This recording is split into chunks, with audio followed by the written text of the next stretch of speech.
اصل سچائی تو اسی دن کھلے گی جب عدالت خدا میں انصاف کا پردہ اٹھے گا۔ ولید انہیلر تلاش کر رہا تھا اور دوشبہ ہر لمحہ یہی دیکھ رہی تھی کہ کب اسے موقع ملے۔ قریب پہنچنے کی چاہت میں کبھی ہمدردی کا لباس اوڑھ لیتا تو کبھی محبت کا نقاب، اور اس کی آنکھوں میں چھپے راز صاف جھلکتے تھے۔ اس کا لہجہ ہر بار یہی کہتا، ولید، تمہیں اندازہ ہی نہیں کہ میرا پیار تمہارے لیے کتنا گہرا ہے۔ خوشیوں کا اصلی سرچشمہ میں ہوں ولید، نہ کہ ماورا۔ تمہارے آنے والے بچے بھی میری گود سے ہی روشن ہوں گے۔ ہاں، وہ تمہارے بچے کو جنم دینے والی ہے، لیکن تمہارے دل کی طرف کو کبھی چین نہ دے سکی۔ یہ جملے سنتے ہی ولید سن رہ گیا۔ ولید کے دل میں بے چینی کی لہر تھی۔ وہ تڑپ کر بولا، یہ کیسی گھٹیا باتیں کر رہی ہو تم؟ بھول مت شاہوار، تم نے پہلے ہی میری زندگی کو تباہی میں بدل دیا تھا اور آج پھر وہی کھیل کھیل رہی ہو۔ تم نے مجھے بے وفائی کا زخم دیا، پھر کسی اور کا ہاتھ تھام لیا، تو اب دوبارہ میرے سامنے آنے کی وجہ کیا ہے؟ ہاں، تم آئی ہو، مگر دوسرا بار اڑ گئی تھی۔ اس کی آنکھوں میں دیوانگی صاف جھلک رہی تھی، مانو اگر روکا نہ گیا تو وہ حد سے گزر جائے گی۔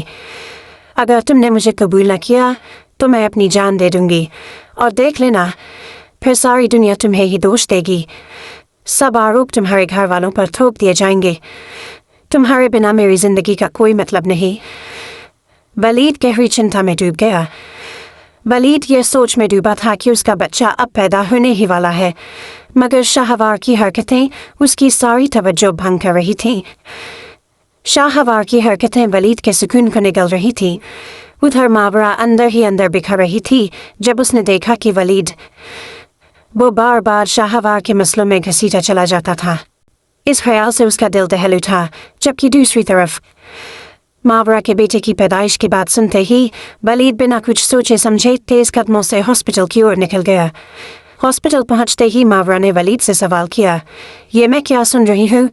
کیا آپ واقعی ٹورے شاہوار کے ساتھ؟ کیا سچ مچ تم شاہوار سے شادی کرنے جا رہی ہو؟ ولید نے گہری سانس لے کر کہا، نہیں ماورا، یہ سچ نہیں، میرا رشتہ اور میری محبت صرف تم سے ہے۔ ولید حیرانی سے پوچھتا ہے، یہ سب باتیں تمہیں کس نے کہی؟ ماورا آہ بھا کر جواب دیتی ہے، شاہوار نے، اس نے خود مجھے فون کر کے بتایا۔ اس نے کہا ہے کہ آپ اس کی شادی کی بات مان چکے ہیں اور اب اس کا دعویٰ ہے کہ آپ نے اس سے نکاح کرنے کا پکا ارادہ کر لیا ہے۔ ولید نے حیرانی سے سر ہلاتے ہوئے کہا، ماورا، یہ سب جھوٹ ہے، میرا اس سے ایسا کوئی ارادہ ہی نہیں تھا۔ میں نے اس سے یہ ضرور کہا تھا، کیونکہ وہ مجھے بلیک میل کر رہی تھی۔ وہ صاف دھمکا رہی تھی کہ اس نے دھمکی دی کہ اگر میں اس سے شادی نہ کروں تو وہ اپنی جان لے گی۔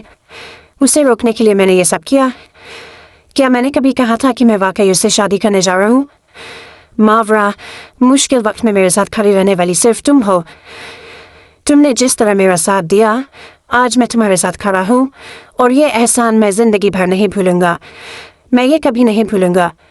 میرے مشکل وقت میں تم میرے ساتھ کھڑی رہی، جبکہ ٹورے شاہوار کی حرکتیں ہمیں اور دور کرتی رہیں۔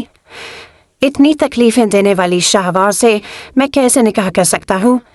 نہیں، میں اس سے کبھی شادی نہیں کروں گا، ولید نے دృڑھتا سے کہا۔ یہ باتیں سن کر ماورا کے چہرے پر سکون اور خوشی جھلک اٹھتی ہے۔ اب اگلا قصہ ڈرامہ دو کنارے کی آخری کڑی کی طرف بڑھتا ہے۔ کیا یہ واقعی آخری ایپیسوڈ ہوگی؟ آپ کی رائے میں یہ ڈرامہ سیریل یہی رک جانا چاہیے تھا یا کہانی کو اور آگے بڑھانا چاہیے؟ کیا آپ کو لگتا ہے کہ ڈرامہ یہی ختم ہو جانا چاہیے تھا، یا پھر آپ سب اس کی آخری ایپیسوڈ دیکھنے کے لیے بے صبری سے انتظار کر رہے ہیں؟ اپنی قیمتی رائے ضرور دیجیے۔ اپنی رائے کمنٹس میں ضرور شیئر کیجیے گا، اور ڈراموں کی تازہ اپڈیٹس پانے کے لیے ہمارے چینل کو سبسکرائب کرنا مت بھولیے گا۔ ہمارے چینل کو سبسکرائب ضرور کیجیے گا تاکہ کوئی اپڈیٹ مس نہ ہو۔